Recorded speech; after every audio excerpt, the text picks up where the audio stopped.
لله وحده والصلاة والسلام على من لا نبي بعده وعلى آله وصحبه أجمعين. Honorable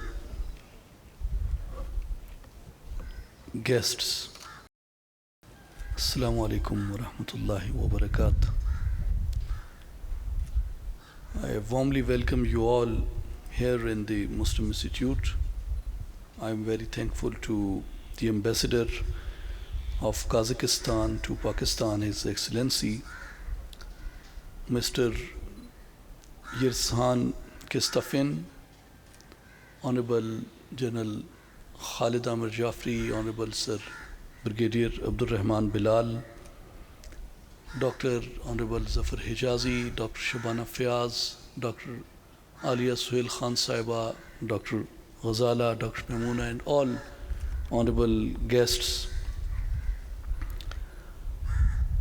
and especially to again Excellency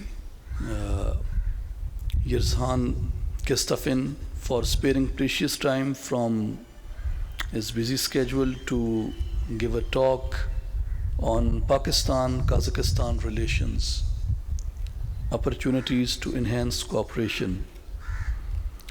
Due to the rise in current wave of Omicron variant of coronavirus, indoor activities are restricted. We have planned the program earlier, but because of the COVID situation, it was delayed. Finally, we decided to organize this talk at outdoor venue with limited audience. May Allah Almighty protect all of us, our families, friends, relatives from this deadly disease. Pakistan and Kazakhstan are two brother Islamic countries that share common history, culture, religion, and civilization. Both states enjoy cordial relations based on mutual respect, cooperation, economic integration, and common approach towards world issues. There are several converging points between both countries which could further strengthen their bilateral cooperation despite the political rivalries, economic complications, and social chaos prevailing in the region.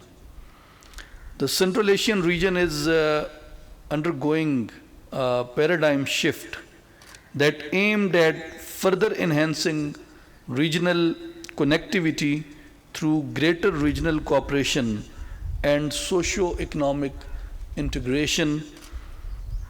Similarly, Pakistan has shifted its focus from geostrategic to geoeconomics.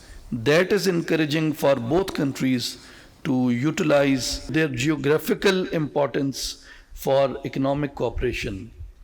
Kazakhstan is the linchpin of China's Belt and Road Initiative due to its geographical location and vast natural resources.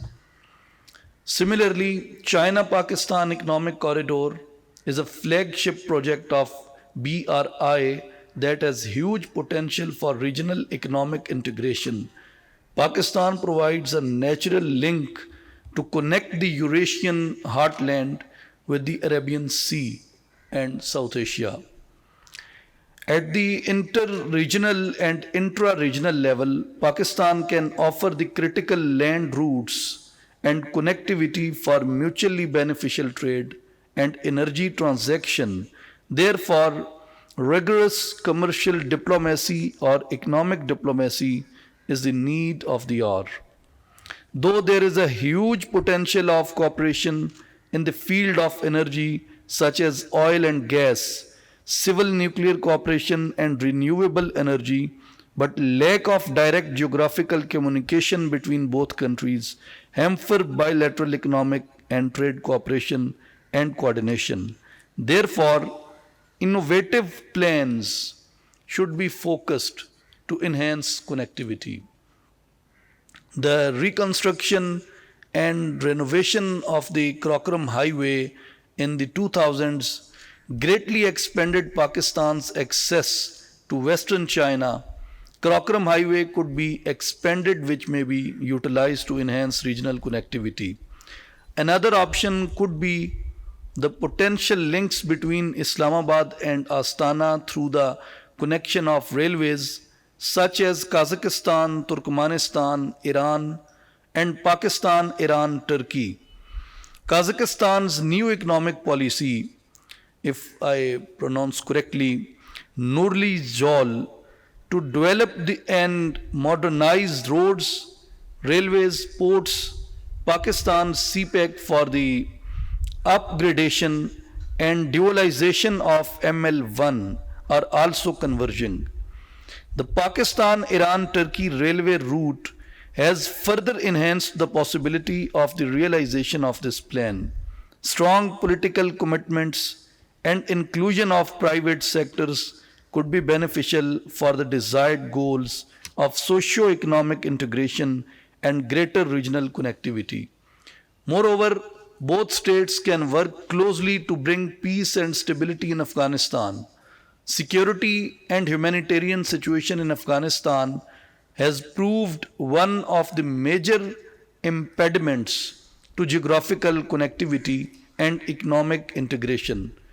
Stability in Afghanistan after the US withdrawal could be a game changer for the rest of the region. Both countries could cooperate and coordinate to avert the looming worst humanitarian crisis in Afghanistan. For this purpose, both countries could utilize regional and international platforms such as SCO, OIC, and United Nations. Both the states can work together to enhance strategic cooperation in the field of anti-insurgency, counter-terrorism, military training, joint military exercises, etc. Exchange of modern techniques could foster their military cooperation. In addition to that, both countries have huge potential to work on literature to enhance social integration and people to people connectivity.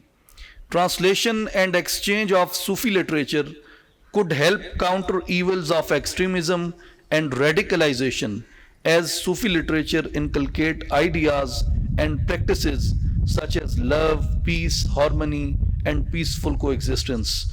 For this purpose, the channel of tourism could be utilized.